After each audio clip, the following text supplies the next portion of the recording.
Hey everyone, welcome, welcome, welcome.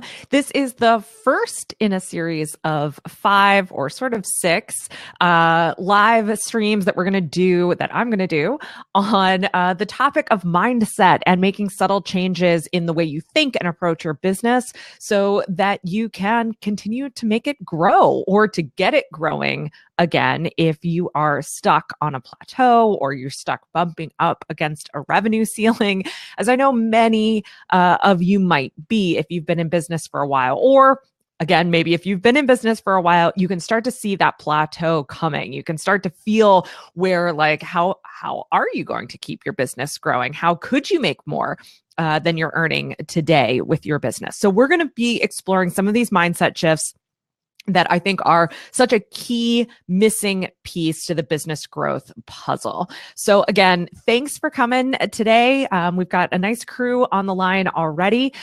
We're here at Crowdcast. If you're watching on Facebook, you can come over to the party and join us over on Crowdcast. All you have to do is go to crowdcast.io/co-commercial, crowdcast.io/co-commercial, and you can see today's event as well as all the events that we have upcoming tomorrow's, Mondays, Tuesdays, and 2 events on Wednesday. So I'll tell you more about those things in just a bit, but I want to dive right into today's topic. You know what? Just one more piece of housekeeping before I get into that.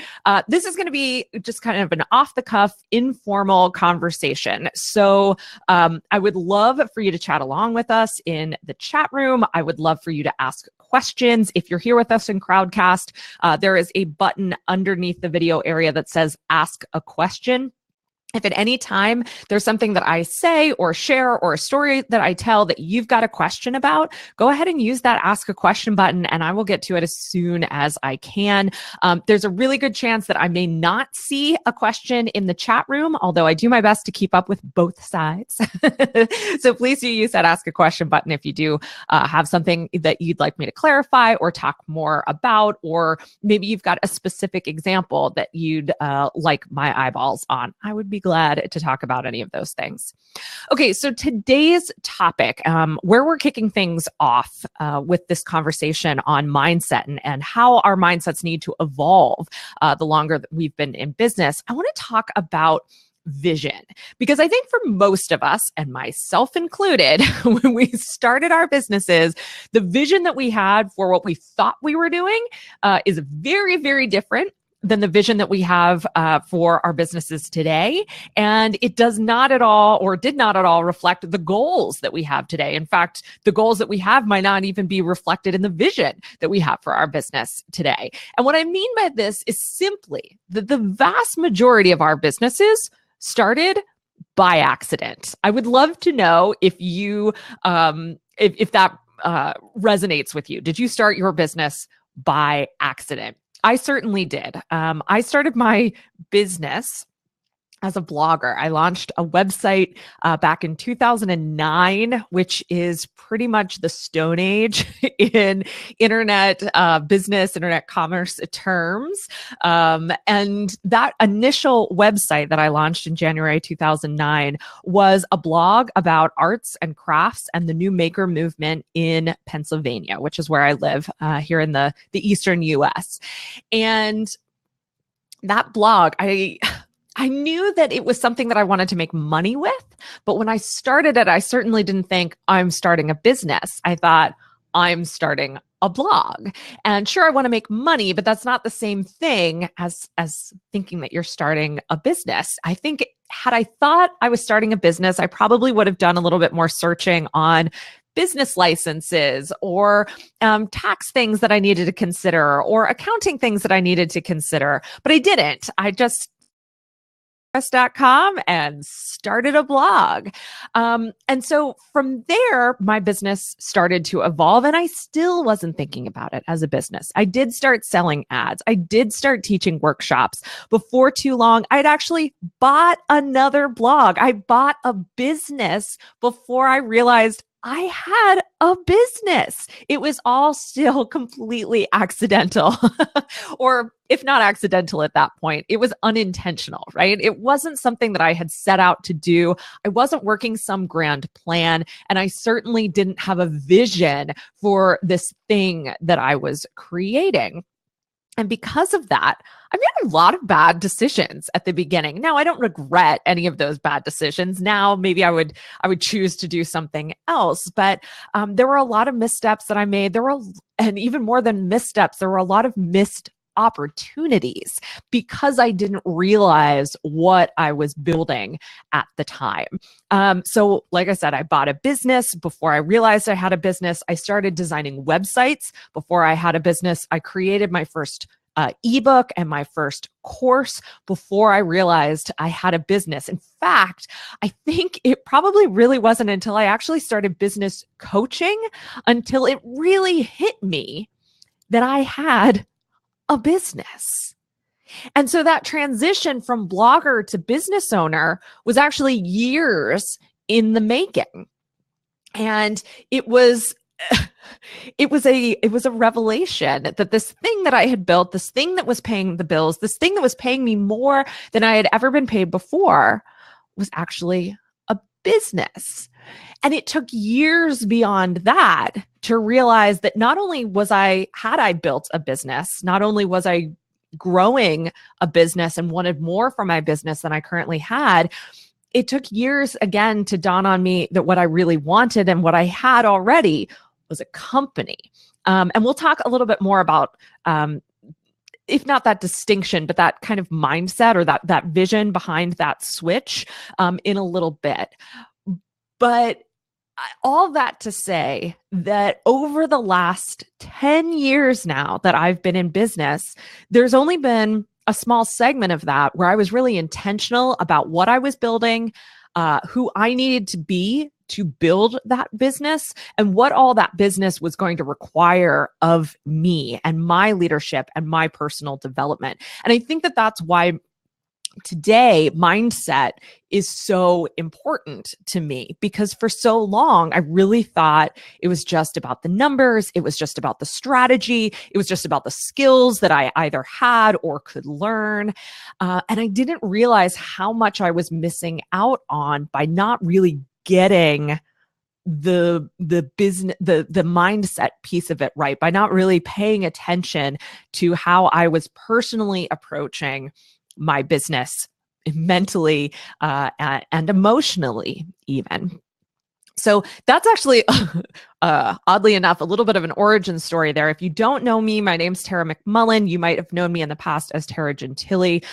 My company today is called Co-Commercial, and we're a platform for connecting small business owners so they can work together to solve their challenges, to solve problems, and to achieve goals. I'm also the host of the What Works podcast, where I interview small business owners on what's actually working in their businesses, not just expert advice, not just people telling you what you should do, but actually how they make things happen. And so you can check that out on Apple Podcasts, Stitcher, Spotify, if you really love getting sort of more of this nitty gritty on how business actually works. Again, that's the What Works podcast. So, kind of this idea of starting accidentally then begs the question of what happens when you start building your business intentionally, and what does that actually look like? What does building a business intentionally actually look like? How do we know that that's what we're doing? And I want to kind of put a pin in that for a moment, because I think there's actually a big problem that gets in the way, gets between us and the work that we're doing on a day-to-day basis and an intentional approach to our businesses. And that's simply that we're spending an awful lot of time trying to make the business that we have today work, instead of actively spending our time building the business that we want. Okay, so let me say that again, and then I'll explain. We spend too much time trying to make the business that we have today work, as opposed to, or instead of, taking the time and energy required to build the business that we want.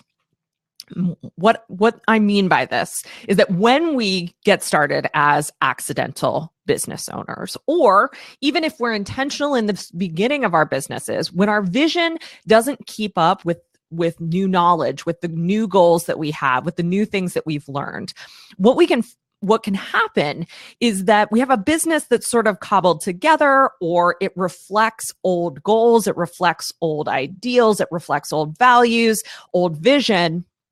And we spend a lot of time trying to make that work so that eventually we can build this other thing that we actually want. And I think that the big mindset shift that needs to happen there, or that happens in a successful, that the business owners that really build what they want to have, they don't wait to make something else work. Instead, they pour their time and energy into actually building the thing that they want. So for instance, if what you really want is a business that reaches thousands of people or hundreds of thousands of people, how are you building the processes, the procedures, the systems behind your business today to anticipate the demand on those systems later? It doesn't mean that you aren't successful until you hit those things. It doesn't mean that you wait to make money even until you're reaching hundreds of thousands of people. But it does mean that you build systems and procedures with that kind of thing in mind, that you anticipate having to add team members, that you anticipate having to have a business model and products that align with that kind of vision. If, on the other hand, what you really want is a business where you serve 5 amazing high-end clients, high-touch clients per year, and that's all the work that you do, and they meet all of your revenue needs because that's the kind of work you're doing for them, why spend a lot of time now trying to build an online course just because everyone says that's what you're supposed to be doing at this phase of your business? Don't do that. That doesn't make any sense. So again, we want to spend less time kind of trying to build a business or trying to fix a business that doesn't reflect our goals, that doesn't reflect what we really want. And we want to spend more time, more energy actually building the business that we want. Now, that can be really scary because I think that when we start to focus on the business that we really want, it's very possible that we may not feel worthy of that business. We might not feel like we're prepared or capable to be the leader of that business. Maybe you feel like you don't have the skills, the knowledge, the analytical prowess to be the leader of that business, the business that you actually want to have. That's really normal. It's also not true. You are worthy of it. You are capable of it. You will learn the skills that you need to make that business happen.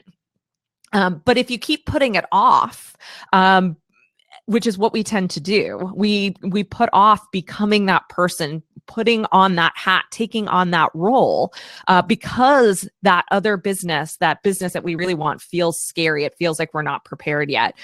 So we actually make problems. So another problem with having a outdated vision for our business and for who we are inside of our businesses is that we actually create problems. We create obstacles. We create challenges. Maybe it means that you take course after course after course because you think for every course you take, you're one step closer to being the business leader, the business mastermind that you need to be worthy of your business. Or you constantly make changes in your business in order to kind of try and pivot your way to getting the business that you want instead of trying to take a straight line there. So again, you're creating all of these problems because you're actually procrastinating on becoming who you need to be to lead the business that you really want to have. I'm curious if anyone resonates with that. If you are procrastinating on becoming who you need to become. Oh, Debbie says, "Oh my God, you just read my mind." Nat says, "Definitely resonate." Okay, good. I'm glad that this is hitting home. Justine says, "Yep." Okay. So, I have done this Oh, I did this for so long. So you guys, and I'm not just saying for me, but I've seen this everywhere. You guys are in really great company. We're all in really great company here. It is so easy to put off becoming who we want to be, who we need to be, because building what we really want is scary. And there's so much in the internet marketing, online business world that actually tells us that's what we should be doing, that we should be procrastinating. It's all the things that are assuring you that you can reach your goals without hiring anyone, that you can reach your goals without putting yourself out there, that you can reach your goals without spending more money. I'm not saying that you have to do all of those things to have a successful business, but I have a feeling that the goals that you have now probably are going to require at least one or two of those things that you've been told, oh, you don't need that. That's not for you. And you're being told that because they want to sell you something. They want to sell you something else. And they want to keep you small. But I know you're here because you don't want to stay small. Whether that means actually growing your business to a point where you feel like you've got a bigger business, or whether that just means kind of becoming fully actualized as a leader, as a business owner. You're tired of playing small. That's why you're here. And that means it's time to stop procrastinating on becoming the person that you need to be, that your business needs to be. And it also means to stop procrastinating on creating the vision for the business that you actually really, really want to have. Okay, so the other piece here is that I think it's really tempting to think that you're going to grow into that new person, that you're going to, little by little, the person that your business needs you to be. And I think that that is untrue as well. And I've kind of run through this with lots of our members and clients over the years, where I ask them to actually envision themselves as the leader of the business that they're building, not the leader of the business that they have. When I know that we're not in this world, or most of us aren't in this world, but I think this lesson still really applies.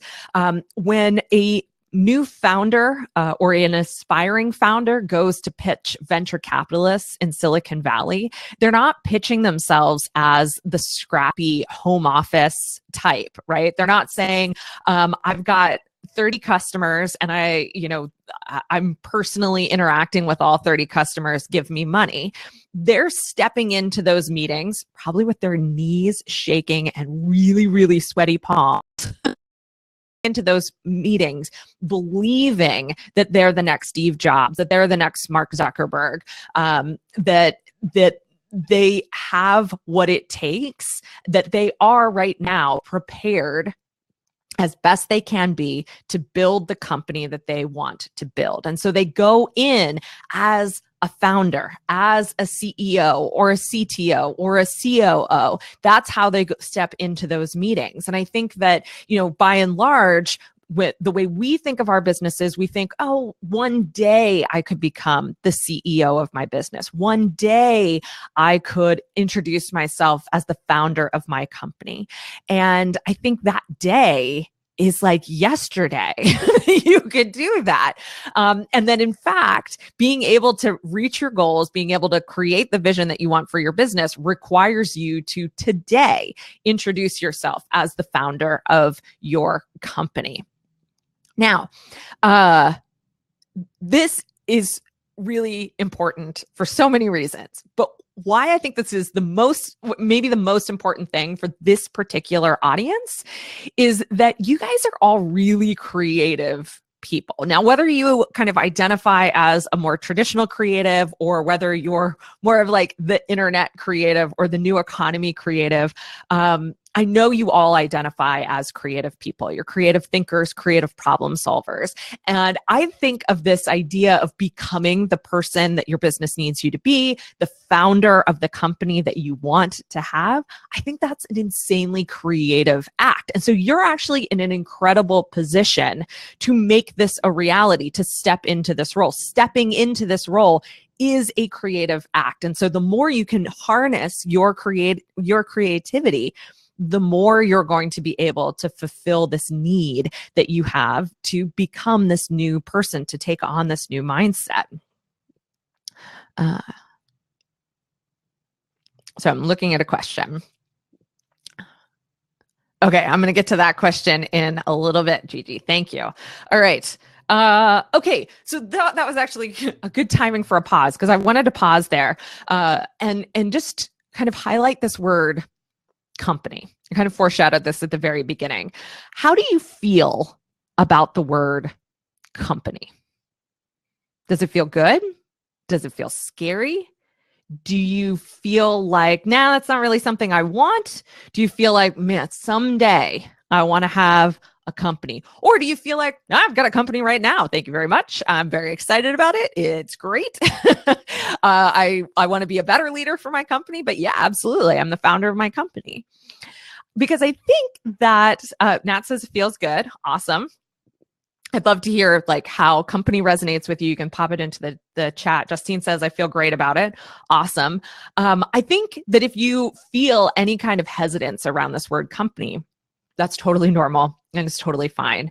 I think that words like solopreneur, freelancer, even sometimes small business owner, they carry with them a lot of baggage. They carry with them a container that is very defined. This idea of solopreneur, I mean, it's built right into the word, which I don't like in the first place, but it implies that you're alone, that you're by yourself.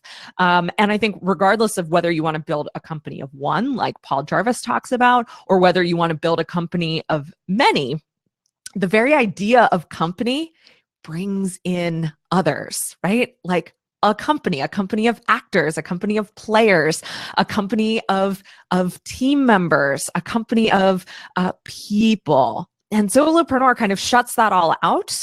Freelancer, kind of on your own, the rebel, shuts that all out. Small business owner, I mean, what do you think of when you think of small business owner?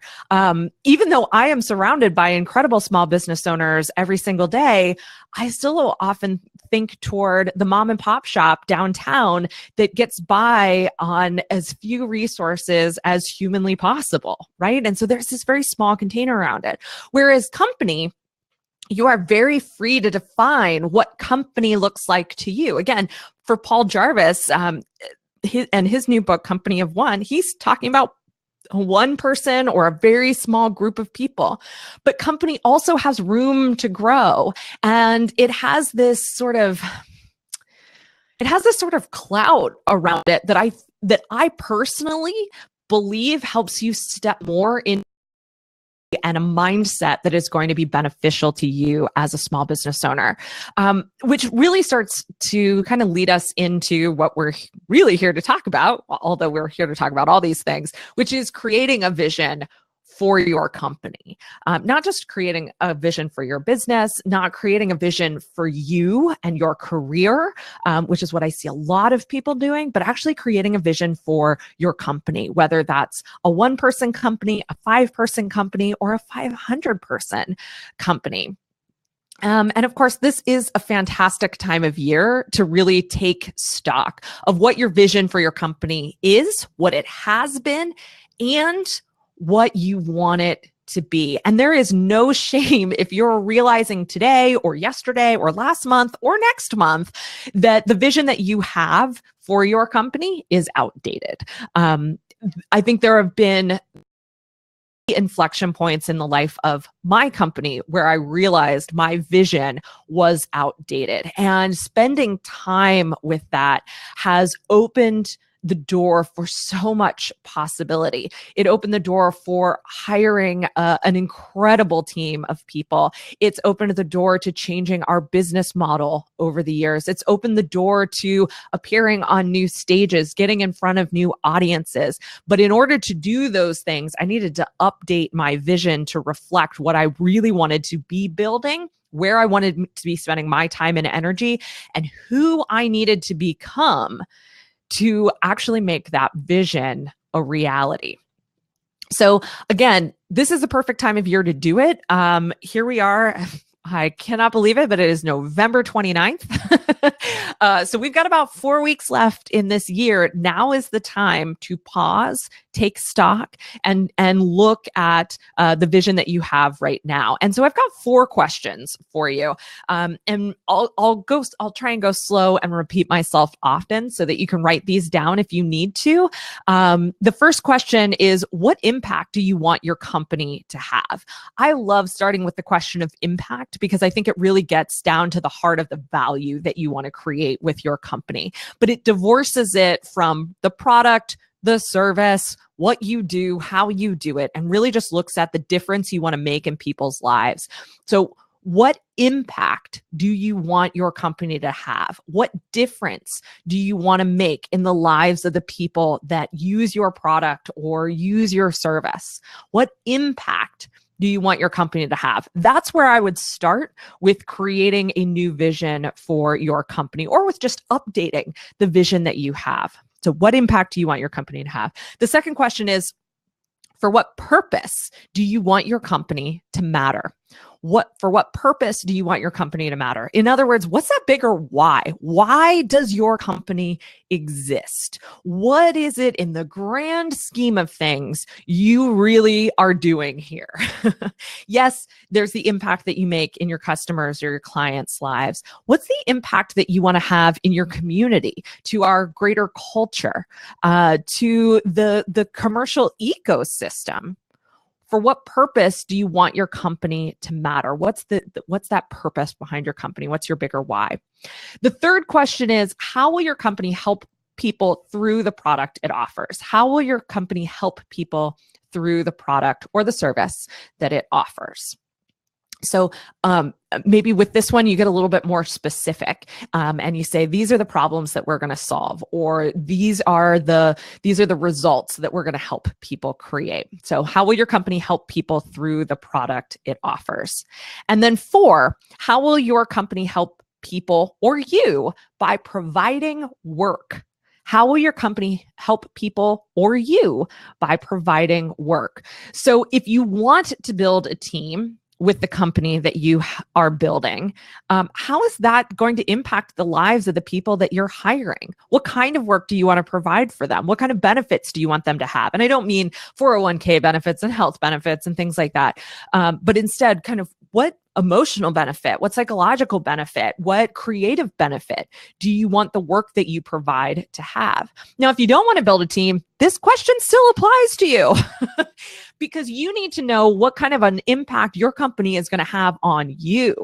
And this is a great question to ask yourself if you often struggle with the difference between you and your company, because that's kind of an underlying mindset that we haven't really touched on in today so far, which is you are not your company, right? You are not your business. And one of the subtle mindset shifts that we have to make is the difference from kind of being in your business or being your business to actually owning your business.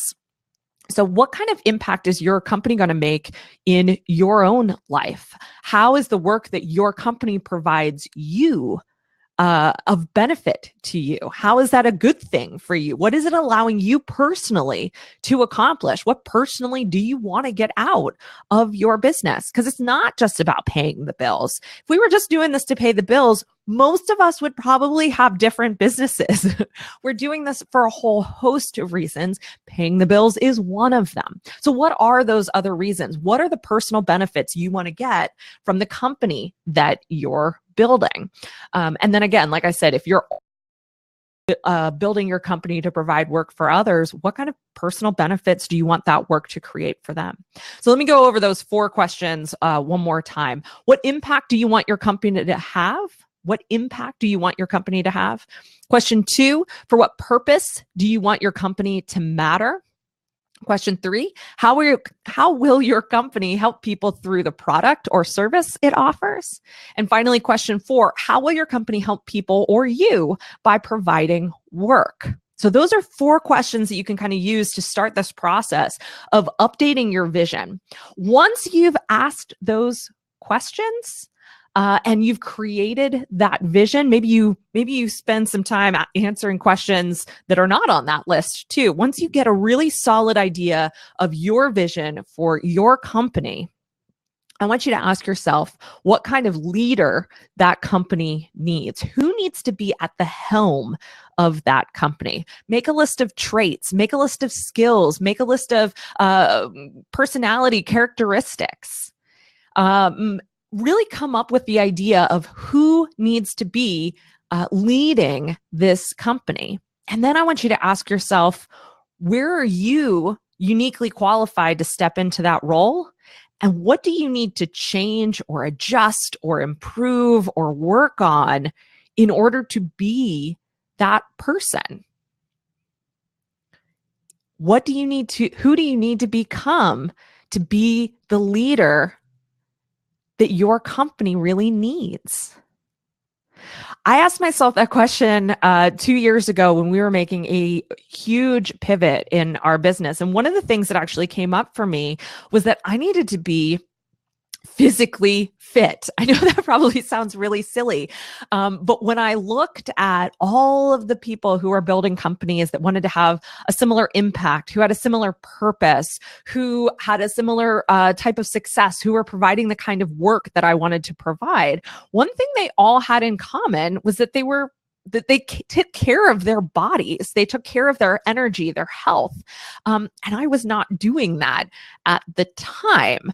I wasn't horribly unhealthy, but I was not in great shape. I was not a ball of energy all the time.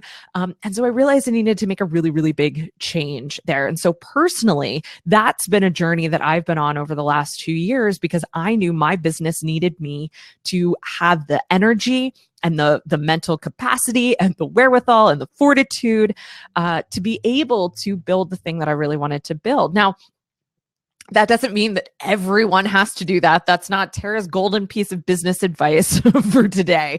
But that was simply something that when I looked at the company that I wanted to build and who needed to be at the helm of that business, that was something that I could see, all right, this has to change because it is not working the way it is right now. And I'm not capable of leading the business that I want to have the way I'm living right now. And so I changed that aspect of me. And the funny thing about it,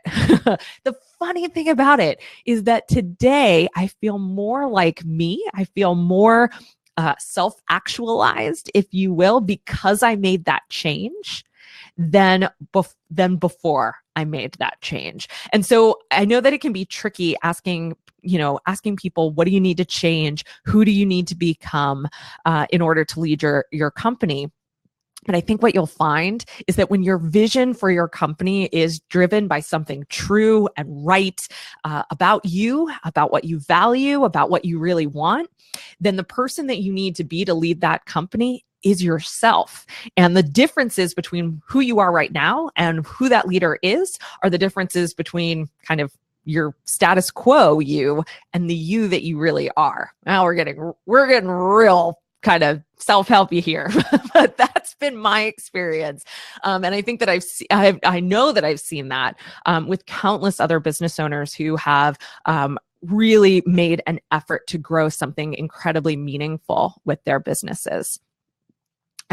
Francis says, it all comes back to values, doesn't it? It absolutely does. If the vision that you have for your company is in line with your values, then the person that you need to become is also going to be in line with your values. And all the changes that you may need to make are going to be about coming in closer and closer alignment with your values.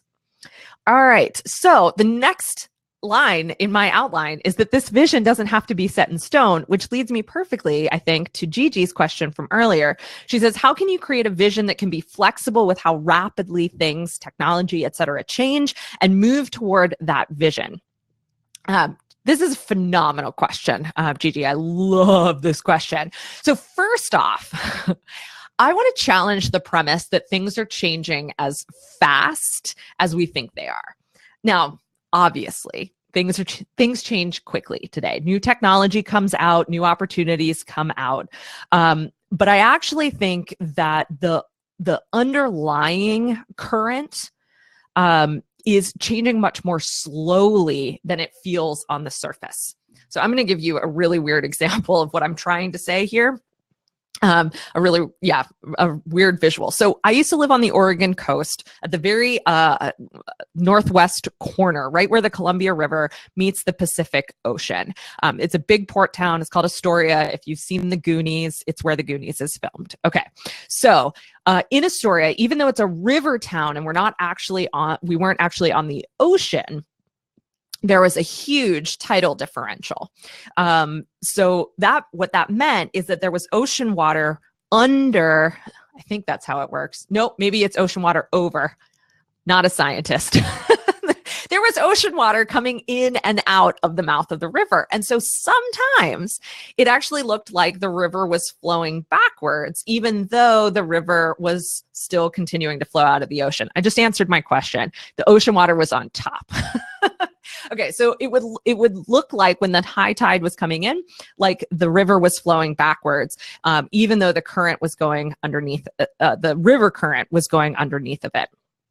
So I believe that our businesses today are built on that river current that is always there, that is always steady, whether you can see it or feel it or not. Okay. And what I mean by that is like there's a greater kind of meta trend that's been happening in business and happening on the internet for almost 20 years now. Well, probably longer than 20 years, really. And that is the internet brings people together. Period. Full stop. The internet brings people together. Every single business opportunity that's come out of the digital age is in some way connected to this idea that we're bringing people together. And that by bringing people together, we can make positive change, that we can make positive personal changes. So really, I think all business opportunities kind of come back to this bigger meta trend.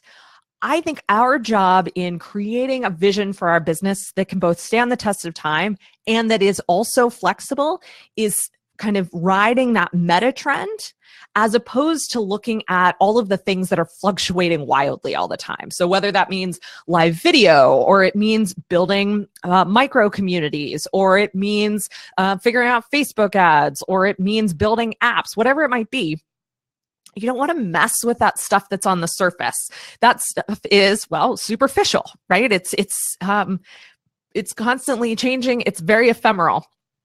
But the meta trend has been there for years and years and years and will continue to be there for probably the foreseeable future. And so if your vision is based on the meta trend, based on the meta opportunity that's available in commerce today, then that vision is going to stand the test of time, and you don't have to worry about things changing so fast.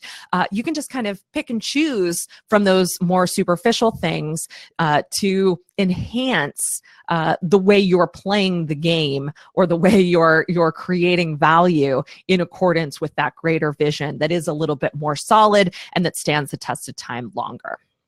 So, Gigi, I hope that's helpful. But overall, the particulars, I think, of your vision matter way less than those really solid pieces. And that's why I kind of went with those 4 questions that I asked you earlier. If you answer those 4 questions from a bird's eye view of the company that you want to have, you're going to create a vision that is flexible and still specific. You may not get the number of employees that you want to have exactly right. You may not get your revenue, your desired revenue exactly right. You may not get your business model even exactly right. But that doesn't mean that the vision itself isn't still stable and solid and kind of foundational to what you build and what you do on a day-to-day basis. Okay, the last thing, I can't believe I've been talking for 40 minutes. And if you have more questions, this is a great time to ask, because I'm going to start wrapping up here in a minute. You can use that Ask a Question button under the video area.